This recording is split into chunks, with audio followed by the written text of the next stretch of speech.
الصلاۃ والسلام علیک یا سیدی یا رسول اللہ وعلی آلک و اصحابک یا سیدی یا حبیب اللہ۔ نماز اسلام کا بہت اہم رکن ہے۔ اللہ کریم نے قرآن مجید فرقان حمید میں اور حضور نبی رحمت صلی اللہ علیہ وآلہ وسلم نے نماز کی بہت زیادہ تاکید ارشاد فرمائی ہے۔ عام طور پر یہ سمجھا جاتا ہے کہ مرد اور عورت کا نماز ادا کرنے کا ایک ہی طریقہ ہے،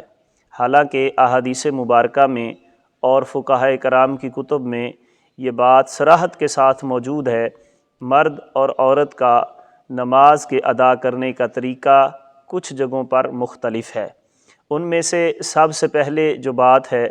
وہ تکبیر تحریمہ کے درمیان فرق ہے کہ مرد جب تکبیر تحریمہ کہے گا نماز شروع کرتے ہوئے تو اپنے ہاتھوں کو اپنے کانوں تک اٹھائے گا،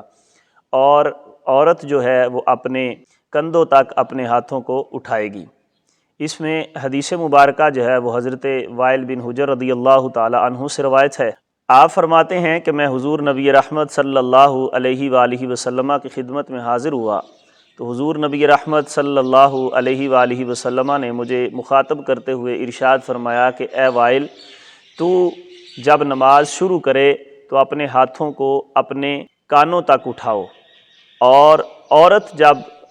تکبیر تحریمہ کہے گی تو اپنے ہاتھوں کو اپنی چھاتی تک اٹھائے گی۔ اس حدیث میں صراحت کے ساتھ موجود ہے کہ مرد اور عورت جب تکبیر تحریمہ کہیں گے تو اس وقت اپنے ہاتھوں کو اٹھانے میں فرق کریں گے۔ مرد جو ہے وہ کانوں تک ہاتھ اٹھائے گا اور عورت جو ہے وہ اپنے کندھوں تک ہاتھ اٹھائے گی۔ دوسری روایت جو ہے وہ حضرت عیسیٰ بن کثیر حضرت حماد رحمۃ اللہ تعالی علیہ سے روایت کرتے ہیں کہ حضرت حماد رحمۃ اللہ تعالی علیہ فرمایا کرتے تھے کہ عورت جب نماز شروع کرے گی تو اپنے ہاتھوں کو اپنے کندھوں تک اٹھائے گی۔ مرد اور عورت کی نماز کے اندر دوسرا فرق یہ ہے کہ جب مرد ہاتھ باندھے گا تو اپنی ناف کے نیچے ہاتھ باندھے گا، اور عورت جب ہاتھ باندھے گی تو اپنی چھاتی پر ہاتھوں کو باندھے گی۔ اس میں بھی روایتیں موجود ہیں۔ حضور نبی رحمت صلی اللہ علیہ وآلہ وسلم نے ارشاد فرمایا وَالْمَرْأَةُ لَيْسَتْ فِي ذَلِكَ كَالرَّجُلِ،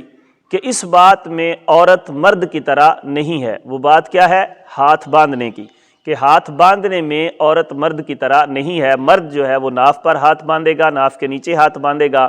اور عورت جو ہے وہ اپنی چھاتی پر ہاتھ باندھے گی۔ فقہاء کرام نے اس کی جو علت بیان کی ہے، جو وجہ بیان کی ہے، وہ یہ ہے کہ عورت کا اس میں زیادہ پردہ ہے، اس وجہ سے عورت اپنی چھاتی پر ہاتھ باندھے گی۔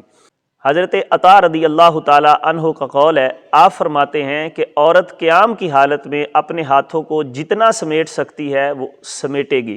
یعنی اپنے ہاتھوں کو اوپر کی جانب رکھے گی، اپنی چھاتی پر رکھے گی۔ اور ملا علی قاری رحمۃ اللہ تعالی علیہ فرماتے ہیں کہ عورت جب ہاتھ باندھے گی تو اپنے دونوں ہاتھوں کو اپنے سینے پر رکھے گی،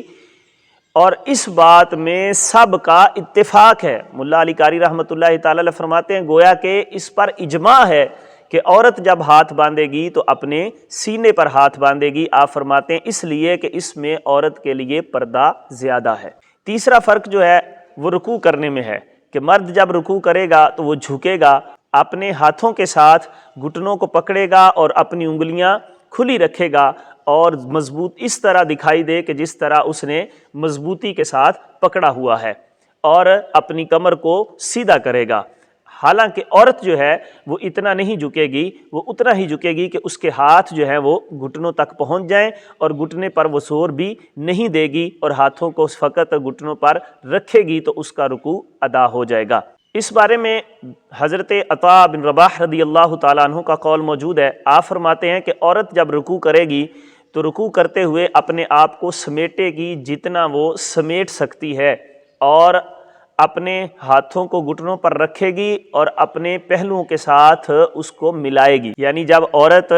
ہاتھ رکھے گی گھٹنوں پر تو اپنے بازو جو ہیں وہ اپنے پیٹ کے ساتھ ملا کے رکھے گی، کھلا نہیں کرے گی، اور جتنا سمٹ سکتی ہے اتنا سمٹ کے وہ رکوع ادا کرے گی۔ یہ فرق ہیں اب تک جو ہم نے احادیث ترمذی شریف میں پڑھی ہیں، اس میں رکوع کرنے کا طریقہ بھی آ گیا، سجدہ کرنے کا طریقہ بھی آ گیا، تکبیر تحریمہ کا طریقہ بھی آ گیا، تو وہ مرد کے لیے تھا۔ اور یہاں پر ہم نے وہ احادیث بیان کی ہیں، وہ صحابہ اکرام رضوان اللہ تعالی علیہم اجمعین کے اقوال بیان کیے ہیں جہاں پر عورت اور مرد کے درمیان فرق ہوگا نماز ادا کرنے میں۔ چوتھا فرق جو ہے وہ سجدہ کرنے میں ہے، کیونکہ سجدے کی روایات بھی گزر چکی ہیں، نبی پاک علیہ الصلاۃ والسلام نے کس طرح سجدہ کیا وہ ساری روایات پچھلے دروس میں گزر چکی ہیں۔ آپ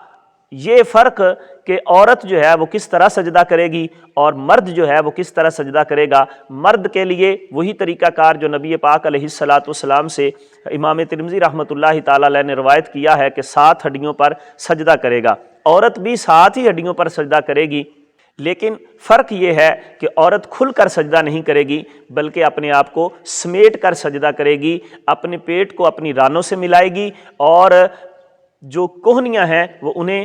بچھائے گی زمین پر، اور اس طرح بازو کھلے نہیں کرے گی بلکہ ان کو ساتھ ملا کر اور اپنے آپ کو سمیٹ کر سجدہ کرے گی تاکہ اس کا پردہ قائم زیادہ رہ سکے۔ اس بارے میں جو روایت ہے وہ حضرت یزید بن ابی حبیب رضی اللہ تعالی عنہ سے روایت ہے۔ آپ فرماتے ہیں کہ نبی اکرم نور مجسم صلی اللہ علیہ وآلہ وسلم 2 عورتوں کے پاس سے گزرے جو نماز ادا کر رہی تھیں، تو حضور نبی رحمت صلی اللہ علیہ وآلہ وسلم نے انہیں ارشاد فرمایا کہ تم جب سجدہ کرو تو اپنے جسم کے حصوں کو زمین کے ساتھ ملا لیا کرو، اور حضور علیہ الصلاۃ والسلام ارشاد فرمانے لگے اس لیے کہ عورت کی نماز مرد کی طرح نہیں ہے۔ اور اس بارے میں دوسری روایت جو ہے وہ حضرت عبداللہ بن عمر رضی اللہ تعالیٰ عنہ سے روایت ہے۔ آپ فرماتے ہیں کہ آقا کریم علیہ الصلاۃ والسلام نے ارشاد فرمایا کہ جب عورت نماز ادا کرے گی تو جب عورت بیٹھے گی تو اپنی ایک ران کو دوسری ران کے ساتھ ملائے گی، اپنی ایک ران کو دوسری ران پر رکھے گی، اور نبی پاک علیہ الصلاۃ والسلام نے ارشاد فرمایا کہ جب سجدہ کرے تو اپنے پیٹ کو اپنی رانوں کے ساتھ ملائے تو اس کے لیے زیادہ پردہ ہے، اور نبی پاک علیہ الصلاۃ والسلام نے ارشاد فرمایا کہ اللہ اس عورت کی طرف دیکھتا ہے اور اللہ اس عورت کو اس پردے کی حالت میں دیکھ کر فرشتوں سے فرماتا ہے کہ اے میرے ملائکہ گواہ ہو جاؤ میں نے اس عورت کی بخشش فرما دی ہے۔ تو جتنا پردے کی حالت میں عورت رہے گی اللہ تبارک و تعالیٰ اور اللہ کے رسول صلی اللہ علیہ وسلم اتنا ہی اس سے راضی ہوں گے۔ اس بارے میں ایک اور روایت موجود ہے، حضرت ابو سعید خدری رضی اللہ تعالیٰ عنہ سے روایت ہے۔ آپ فرماتے ہیں کہ نبی پاک علیہ الصلاۃ والسلام حکم دیا کرتے تھے کہ مرد جب سجدہ کرے تو اپنی رانوں کو اپنے پیٹ سے جدا رکھے، اور جب عورت سجدہ کرے تو اپنے آپ کو سمیٹ کر وہ سجدہ کرے۔ تو یہ 4 فرق واضح طور پر آپ کو معلوم ہو گئے، جتنی احادیث پیچھے گزر چکی تھیں اس حساب سے ہم نے آپ کے سامنے یہ عرض کر دیا ہے کہ عورت 4 جگہ پر مختلف انداز اختیار کرے گی مرد سے نماز کے دوران، کہ جب تکبیر تحریمہ کہے گی اس وقت، اور جب رکوع کرے گی اس وقت، اور جب سجدہ کرے گی اس وقت بھی وہ مختلف انداز اختیار کرے گی۔ اللہ کریم ہمیں دین کی سمجھ عطا فرمائے، آمین۔